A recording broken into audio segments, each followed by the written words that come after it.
अजित पवारांवरील घोटाळ्यांच्या आरोपाचं काय झालं असा सवाल संजय राऊत यांनी उपस्थित केलाय। अजित पवारांवर 70,000 कोटींच्या घोटाळ्याचा आरोप आहे। सिंचन घोटाळ्याचं काय झालं, मोदी फडणवीसांनी सांगावं। अशोक चव्हाणांवरील घोटाळ्याच्या आरोपांचं काय झालं असा सवाल राऊतांनी उपस्थित केलाय। तर भाजप हे वॉशिंग मशीन आहे, शाह हे वॉशिंग पावडर आहे असा टोलाही त्यांनी लगावलाय।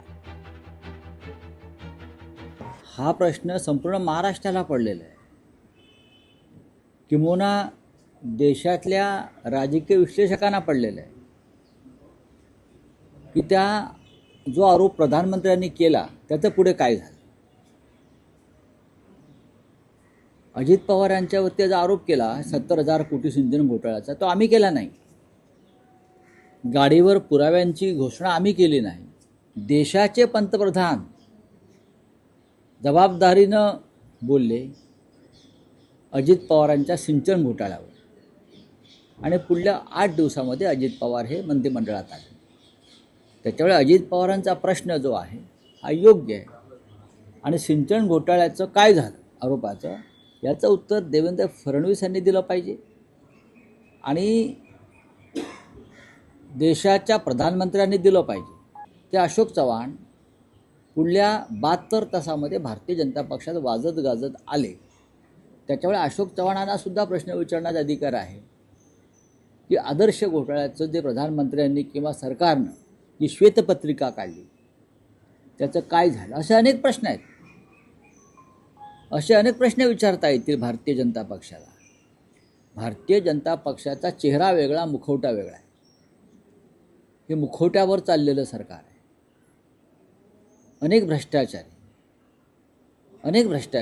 मोठे मोठे भ्रष्टाचार हे भारतीय जनता पक्षाने आपल्या पक्षात घेतलेले आहे। भारतीय जनता पक्ष ही वॉशिंग मशीन आहे, आणि अमित शहा वॉशिंग पावडर आहे। बरं का, अमित शहा ही वॉशिंग पावडर आहे।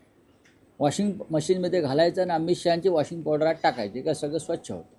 अजित पवारही तसेच झालेले आहेत, अशोक चव्हाण तसेच झालेले आहेत। असंख्य असे लोक आहेत महाराष्ट्रात आणि देशामध्ये। अजित पवार यांनी भाजपची साथ सोडावी, अजित पवारांनी मूळ राष्ट्रवादीमध्ये विलीन व्हावं असं संजय राऊत म्हणतात। शहांच्या मस्तीमुळे राष्ट्रवादी दुसऱ्यांच्या हाती गेल्याचाही टोला त्यांनी लगावला। अजित पवारांचा पक्ष हा अमित शहांचा झाल्याचंही संजय राऊत यांनी म्हटलंय।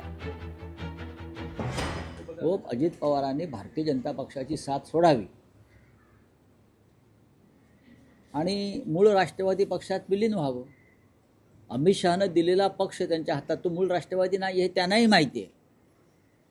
मूळ राष्ट्रवादी काँग्रेस पक्ष हा सन्मान्य शरद पवार साहेबांचा आहे। मूळ शिवसेना ही माननीय उद्धव ठाकरे साहेबांची आहे। पण अमित शहांच्या मस्तीपायी आणि माजोरडेपणापायी हे दोन्ही पक्ष दुसऱ्यांच्या हातात त्यांनी ठेवले। लोकशाही मराठी ऐका, पहा, जागरूक रहा।